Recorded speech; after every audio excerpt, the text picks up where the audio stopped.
నేడు కాకినాడలో మంత్రి లోకేష్ పర్యటించనున్నారు. కాకినాడ జేఎన్టీయూ బాయ్స్ హాస్టల్ను ప్రారంభించనున్నారు. అనంతరం విద్యార్థుల ప్రాజెక్టులను మంత్రి పరిశీలించబోతున్నారు. బీచ్ రోడ్లో కోరమండల్ హాస్పిటల్ ప్రారంభించనున్నారు మంత్రి. సామర్లకోట మండలం పనసపాడులో టీడీపీ కార్యకర్తలతో లోకేష్ సమావేశమవుతారు. ఇక ఇదే అంశానికి సంబంధించి మరింత సమాచారాన్ని మా ప్రతినిధి కామేశ్వరరావు అందిస్తారు. మంత్రి నారా లోకేష్ అయితే మాత్రం పర్యటించనున్నారు. ఈ నేపథ్యంలో ఎయిర్పోర్ట్లన్నీ కూడా విస్తృతంగా చేస్తున్నారు. ప్రస్తుతం మనం చూస్తున్నాం లోకేష్ పర్యటన అయితే మాత్రం కాకినాడ మొత్తం సిటీ రూరల్ వ్యాప్తంగా కూడా పర్యటన సాగనుంది. దీనికి సంబంధించి ఉదయం కాకినాడ లోకేష్ 9:30 కల్లా కాకినాడ చేరుకుంటారు. అనంతరం కూడా మొత్తం పలు కార్యక్రమాల్లో అభివృద్ధి కార్యక్రమాల్లో పాల్గొంటారు. అనంతరం సాయంత్రం కాకినాడ రూరల్ నియోజకవర్గ తెలుగుదేశం పార్టీ కార్యకర్తలతో నేతలతో కూడా నారా లోకేష్ అయితే సమావేశం అయితే పెట్టనున్నారు. ఈ నేపథ్యంలో మనతో పాటు టీడీపీ మొత్తం కాకినాడ టీడీపీ నాయకులు ఉన్నారు. వాసిరెడ్డి టీడీపీ సీనియర్ నాయకులు వాసిరెడ్డి యేసుదాస్ గారు ఉన్నారు. వారితో మాట్లాడే ఏర్పాట్లు ఏ విధంగా ఉన్నాయి వారి మాటల్లో తెలుసుకుందాం. సార్ చెప్పండి, లోకేష్ పర్యటించనున్నారు, ఏంటి ఏర్పాట్లు? లోకేష్ గారు పర్యటనకి జిల్లా అంతా స్వాగతం పలుకుతూ ఉంది.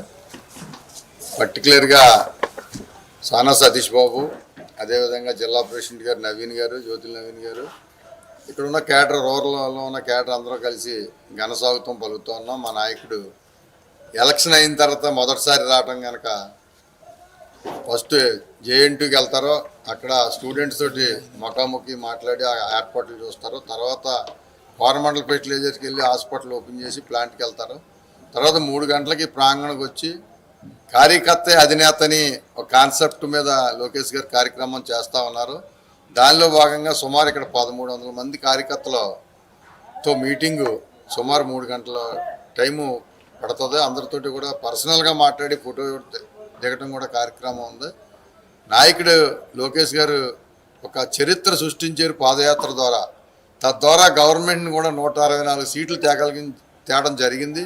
తద్వారా ఈ రాష్ట్రంలో మౌలిక సదుపాయాలు కానీ, వనరులు కానీ, పారిశ్రామికంగా తీసుకురావడం కానీ, ఇండస్ట్రీస్ తీసుకురావడం కానీ, విద్యార్థులకు కానీ, అదేవిధంగా అన్ని రంగాల్లోని కూడా బాగా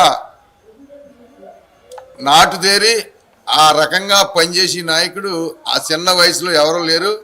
చరిత్ర ఏంటంటే ఒక తాతగారు ముఖ్యమంత్రి గారు మనవడో, మరో ముఖ్యమంత్రి గారు అబ్బాయి, మరి ఈరోజు విద్యాశాఖ మంత్రులుగా కూడా అన్ని జిల్లాల్లోని కూడా చక్కని కార్యక్రమాలు చేసి అన్నీ ఇంకా నేను చిన్న విద్యార్థిని అన్న ఆలోచనతో పనిచేస్తూ ఉన్నారు. మమ్మల్ని కూడా ఆ రకంగా చేయమన్నారు కనుక తప్పకుండా రాబోయే కాలంలో కాబోయే ముఖ్యమంత్రిగా లోకేష్ గారిని జనాలు చూస్తారు తెలుగు ప్రజలు అని చెప్పి సందర్భంగా తెలియజేస్తా ఉన్నాం.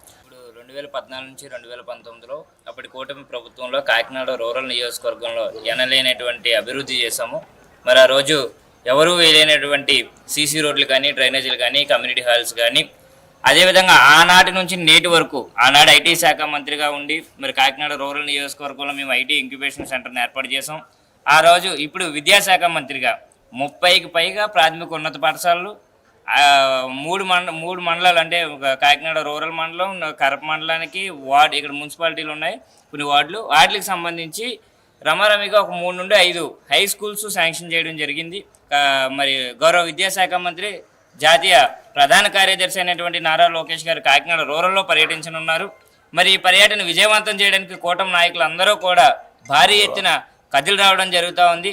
అందులో మరి తెలుగుదేశం వంటి కార్యకర్తలు, ఎందుకంటే కార్యకర్తే అధినేత అన్నటువంటి ఇప్పుడు మా దోస గారు చెప్పినట్టుగా కార్యకర్తే అధినేత అన్న సిద్ధాంతంతో నారా లోకేష్ గారు కొంతమంది కార్యకర్తలను ఉత్తమ కార్యకర్తలుగా తీర్చిదిద్ది వారిలోంచి నాయకత్వాన్ని పెంపొందించాలనే లక్ష్యం కార్యకర్తలతో ముఖాముఖి కార్యక్రమంలో పార్టిసిపేట్ చేయడం జరుగుతుంది. ప్రతి ఇంటి నుండి కూడా మరి ఒక వ్యక్తి ఒక కార్యకర్తగా మారి స్వాగతం పలకడానికి నాయకుల యొక్క నాయకత్వంలో కాకినాడ పసుపు తోరణాన్ని పుంజుకుందనేది మీకు చాలా తేటతెల్లంగా తెలుస్తుంది.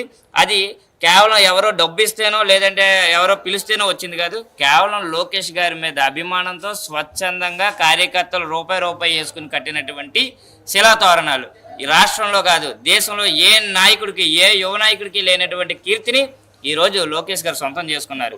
ఆ అభిమానాన్ని ఈరోజు రూరల్లో మరొకసారి తేటతెల్లం అవుతుంది. ఈ మొత్తం పర్యటన మొత్తం కూడా దానికి సంబంధించి కార్యకర్తలతో మాట్లాడింది సంబంధించి లోకేష్ అయితే మాత్రం కాకినాడ రూరల్ చేరుకుంటారు. చేరుకున్న వెంటనే జేఎన్టీయూ కాలేజీలో అయితే మాత్రం కొన్ని నూతన బిల్డింగ్లు అయితే మాత్రం ఆయన చేతుల మీదకి అయితే ప్రారంభించనున్నారు. అందరం కూడా ఏదైతే ఉందో కోరమండల్ ఇండస్ట్రీకి సంబంధించిన హాస్పిటల్ కూడా ఆయన చేతుల మీదకి అయితే ప్రారంభించనున్నారు. అనంతరం కూడా సాయంత్రం కల్లా ఈ కాకినాడ రూరల్లో టీడీపీ కార్యకర్తలతో సమన్వయ మీటింగ్ అయితే ఏర్పాటుకి కార్యక్రమంలో పాల్గొన్నారు. మంత్రి లోకేష్ కాకినాడలో పర్యటించనున్నారు. ఇది ఇక్కడ తాజా పరిస్థితి. Water studio.